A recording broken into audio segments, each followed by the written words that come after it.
But it's time now for Uncancelled.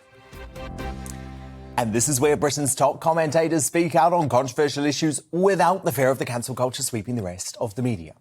Now, despite pulling out of the Conservative leadership race late last night, Boris Johnson kept the door open for a future return to office. He finished the statement by saying, "I believe I have much to offer, but I'm afraid that this is simply not the right time." Much like his hero, Winston Churchill, Boris may feel like he's due a period in the political wilderness before mounting his official comeback. Remember, between 1929 and 39, Churchill spent a decade as a despondent backbencher before going on to become the country's greatest ever Prime Minister. And with Boris currently 7 years younger than Churchill was when he first became leader, you could say time is still on his side. Well, Boris biographer Tom Bauer knows the former PM inside out, and I'm delighted to say he joins me now. So, Tom, look, we've got loads to unpack. The Boris drama continues. Firstly, what did you make of him pulling out last night? Do you think he ever seriously was considering running? And how badly will this hamper a future comeback? Because, of course, Tom, there's loads of Tories who backed him and are now utterly furious that he left them in the lurch at the last minute. Well, Dan, I do think that he thought he had a good chance of coming back, and that's why he flew back to England to mount the bid. His misfortune is he didn't have good advisors who told him the truth, that at the moment he was too early.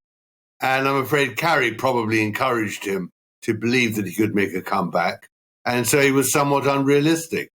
And unfortunately, I do think he damaged his immediate chances. I mean, the problem is he's got this Privileges Committee sitting very soon, the Standards Committee about the Partygate lies, and he's also got the problem that he was accused of running a chaotic Downing Street office and the dishonesty about Chris Pincher.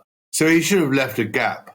But I think he's still got a chance of coming back, a big chance. I think if he waits 2 or 3 years, if there's a Labour government till perhaps 5 years, and of course, if he's very careful and sets the seal on his legacy, and again, what he can offer, I think, of course, he can make a comeback.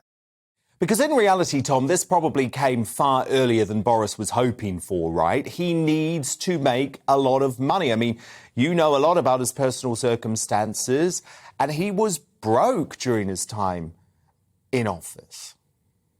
Yes, but I mean, I think Boris is the sort of man who will always be broke. If he earned £100,000 for something, he'd spend £150,000. I mean, money is always going to be a problem for him. The real issue that right now is it all happened too quick. And he didn't have advisors who said it's too soon. And he should have just said he's going to sit this one out. But of course, he has a huge residue of support in the country, and particularly in the Tory party, as he does in Parliament too. But I think the parliamentarians were right. He couldn't, and Boris clearly himself came to the same conclusion, that he couldn't actually deliver a united party. And at the moment, that was more important than who led it.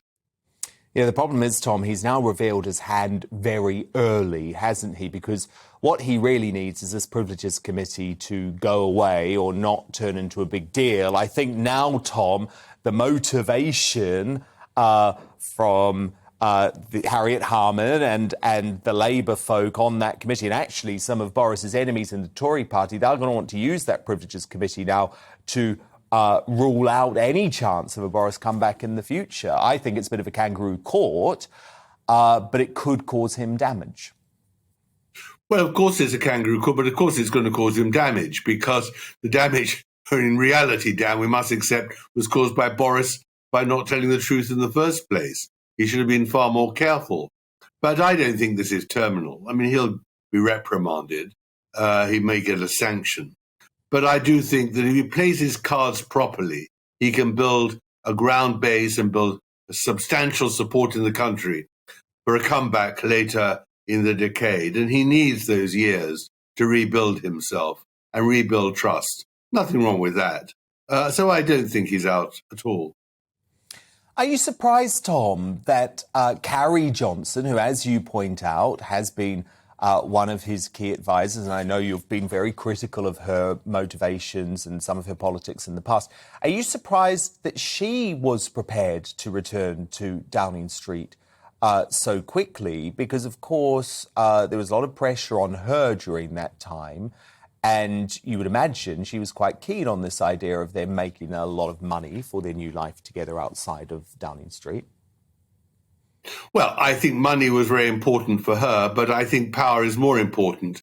And I think she'd want to be back in Downing Street herself.